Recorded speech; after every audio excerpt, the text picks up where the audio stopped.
Assalamualaikum warahmatullahi wabarakatuh. Berjumpa kembali di channel ini. Salam sejahtera untuk kita semua, terkhusus Bapak Ibu P3K dan calon P3K. Berikut akan saya sampaikan informasi terbaru terkait dengan putusan pemerintah untuk pemberian jaminan hari tua dan gaji pensiunan bagi Bapak Ibu P3K melalui sistem Defined Contribution. Ini akan kita bahas apa itu kira-kira Bapak Ibu sekalian. Namun sebelumnya kepada Bapak dan Ibu yang baru bergabung di channel ini atau yang belum mendukung channel ini, mohon bantuannya Bapak Ibu sekalian untuk mendukung channel ini dengan cara subscribe dan aktifkan loncengnya untuk mendapatkan informasi-informasi terbaru dari channel Profesi Guru. Beberapa hari yang lalu saat melakukan uji publik rancangan undang-undang ASN di Universitas Negeri Padang, pemerintah sudah menyampaikan 7 klaster pembahasan terkait undang-undang ASN. Salah satunya adalah terkait kesejahteraan Bapak Ibu sekalian. Nah, ini yang akan kita bahas. Revisi Undang-Undang Nomor 5 2014 tentang aparatur sipil negara menjadi jawaban atas dinamika perubahan global yang mempengaruhi manajemen sumber daya manusia aparatur. Deputi Bidang SDM Aparatur Kementerian PAN-RB, Pak Alik Deni mengatakan, secara garis besar terdapat 7 klaster pembahasan dalam rancangan undang-undang ASN. 7 klaster tersebut adalah penguatan sistem merit, penetapan kebutuhan ASN, kesejahteraan ASN, penyesuaian ASN sebagai dampak perampingan organisasi, kemudian penataan tenaga honorer, digitalisasi manajemen ASN, serta ASN di lembaga eksekutif, legislatif, dan yudikatif. Disebutkan di revisi Undang-Undang ASN nanti, salah satu yang diperkuat adalah bagaimana ASN bisa semakin kompetitif, lincah, dan dinamis untuk menjawab tantangan zaman. Misalnya untuk P3K bisa diperluas cakupannya dengan skema kerja yang lebih adil, ucapnya. Regulasi yang sedang dibahas tersebut juga sekaligus menjadi solusi atas permasalahan tenaga non-ASN yang saat ini jumlahnya membengkak hingga 2,3 juta orang. Dari proyeksi sebelumnya yang hanya tinggal sekitar 400.000 orang. Pembengkakan jumlah tenaga non-ASN atau honorer tersebut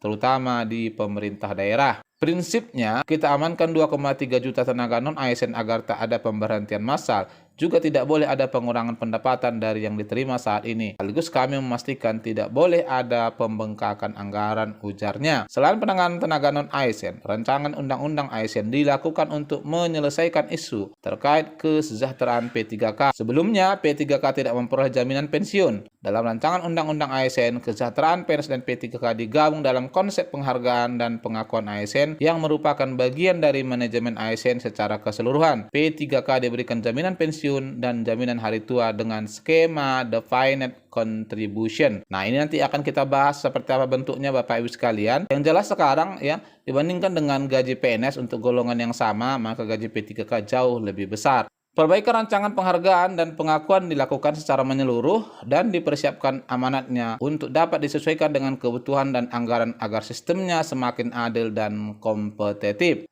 Uji publik rancangan undang-undang ASN di Universitas Negeri Padang dihadiri para akademisi di sejumlah perguruan tinggi di Padang hingga perwakilan Pemda dari Provinsi Sumatera Barat. Pada kesempatan tersebut, Dekan Fakultas Ilmu Sosial UNP, Pak Afriba Kaidir menilai revisi Undang-Undang ASN merupakan sesuatu yang sangat lazim karena perubahan global sosial dan politik yang semakin cepat. P3K sangat terlindungi dengan undang-undang ini. Itu harus diakui. Teorinya menjustifikasi perubahan ini.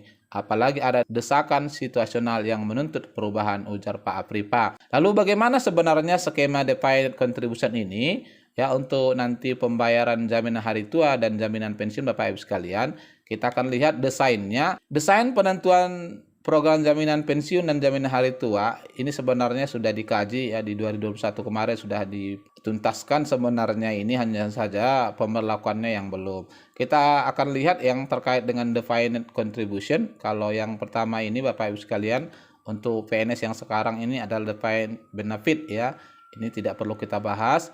Kita akan lihat apa sebenarnya Defined Contribution yang disebutkan oleh pemerintah. Disebutkan di halaman 7 Bapak Ibu sekalian, desain iuran pasti atau Defined Contribution apa itu? Desain iuran pasti atau Defined Contribution merupakan suatu desain di mana peserta menyisihkan sebagian dari penghasilannya untuk diinvestasikan dalam suatu instrumen investasi dan diakumulasikan selama masa kerja sampai dengan saat pensiun. Selanjutnya, pada saat pensiun, peserta dapat membeli produk anuitas atau menerima pembayaran berkala dari saldo dananya. Manfaat yang diterima oleh peserta merupakan akumulasi kontribusi peserta selama masa kerja dan hasil investasinya. Di dalam skema ini, biaya program lebih dapat terprediksi. Pembiayaan program dengan skema ini umumnya menggunakan metode full funding, di mana pembiayaan ini berdasarkan persentase akumulasi, iuran peserta, dan pemberi kerja. Dalam hal ini adalah pemerintah ya. Kita akan lihat bagaimana teknis pemotongannya nanti. Program pensiun dengan desain iuran pasti memiliki beberapa kelemahan.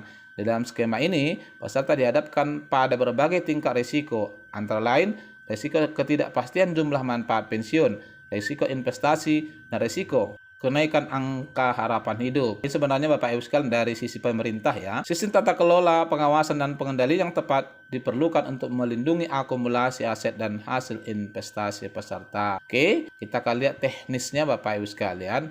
Teknisnya itu dimuat di kajian desain program ini di halaman 9.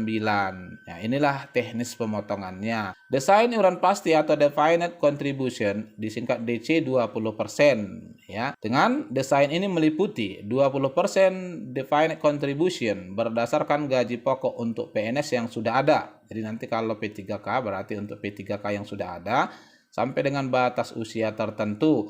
Nah, yang pertama ini Bapak Ibu sekalian, 20% ini dari gaji pokok itu adalah jatahnya pemerintah. Jadi pemerintah nanti sebagai pemberi kerja akan memberikan 20% ya, patungan ini ceritanya, tapi diambilnya dari gaji pokok. Lalu pesertanya adalah ini, selebihnya 20% defined contribution berdasarkan total penghasilan yang diterima oleh P3K. Jadi hitungannya nanti 20% dari gaji pokok yang bersangkutan itu dibayarkan oleh pemerintah, jadi tambahkan dia ke gaji Bapak Ibu sekalian ya. Kemudian 20% dari penghasilan yang diterima atau take home pay di total gaji itu dipotong dari peserta. Nah, inilah nanti yang akan dikumpulkan ya, dengan pembagiannya sebagian untuk jaminan hari tua, sebagian lagi untuk gaji pensiunan. Adapun di dalam skema ini dibuat indeks penghasilan dan menggunakan batas usia pensiun sesuai dengan Undang-Undang ASN. Jadi ini sebenarnya ya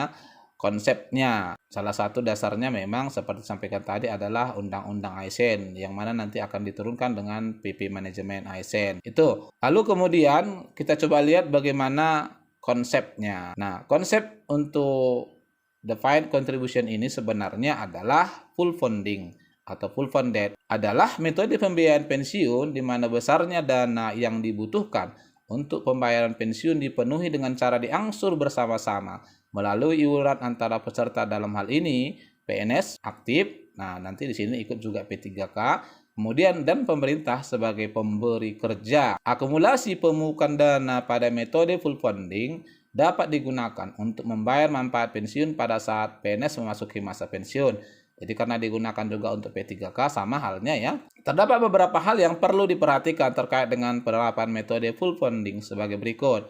Ini adalah diperlukan penyusunan portofolio sekuritas pasar untuk mengelola akumulasi dana. Ini dari segi pemerintahnya. Kemudian full funding tidak memiliki pengaruh yang signifikan terhadap kesinambungan program pensiun PNS. Ya, jadi sebenarnya dengan penggunaan full funding ini, maka beban APBN yang selama ini dikeluhkan oleh pemerintah terkait pemberian gaji pensiunan itu secara otomatis akan teratasi Bapak Ibu sekalian, sebab gaji yang dikumpulkan oleh pekerja PNS dan P3K selama bekerja ditambah dengan yang diberikan dari pemberi kerja sekaligus pemupukan, atau pemupukan itu adalah hasil investasi selama dana kita itu dikumpulkan. Bisa Bapak Ibu bayangkan ya, ini ada hitung-hitungannya, saya sampaikan, nanti akan saya buat linknya di deskripsi video ini. Itu kemudian diakumulasi ya, dan nanti itu akan diberikan secara berkala sebagai gaji pensiunan. Nah, dengan demikian kalau kita perhatikan untuk saat ini